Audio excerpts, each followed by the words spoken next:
Je suis donc lozérien de souche, hein, mes deux parents sont lozériens.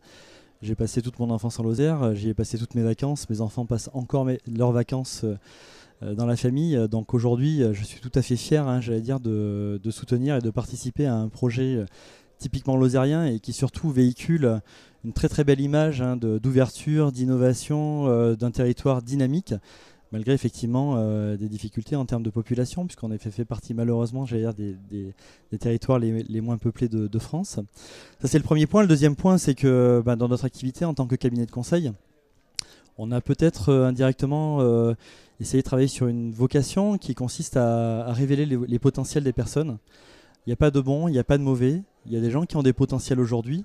Et je pense très sincèrement aujourd'hui que le projet type Startup est dans le pré véhicule ce type de valeurs et a justement pour vocation de permettre à des gens de révéler leur potentiel. Donc on est clairement, j'allais dire, dans le projet Human Booster qui est très clairement centré sur les sujets orientés compétences. Et puis peut-être un troisième point pour conclure. Si on a créé le projet Human Booster, c'est aussi pour se faire plaisir. J'allais dire trouver dans notre propre société, mettre en place dans notre propre société des choses qu'on ne trouvait pas ailleurs. Et là, pour le coup, pour la deuxième édition, puisqu'on a eu la chance de participer à la première édition, on trouve effectivement sur cet événement une logique de plaisir, une logique de simplicité, d'accessibilité.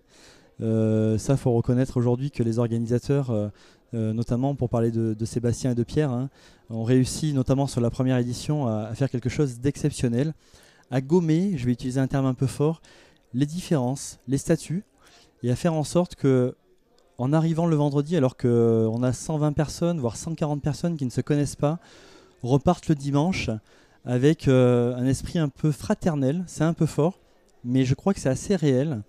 Fraternel, avec une logique de réseau qui s'est mise en place, de volonté de s'entraider, de s'aider.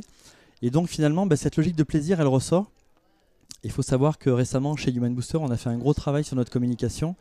Et on a fait des ateliers très constructifs. Et il y a une maxime peut-être qui est ressortie, et je conclurai là-dessus, c'est que, regardez bien autour de vous et vous le vérifierez, c'est très vrai, le plaisir provoque le succès. Et je pense qu'aujourd'hui, l'esprit de la start-up, il est là. 48 FM, partenaire de la start-up et dans le pré, Lozère Nouvelle Vie.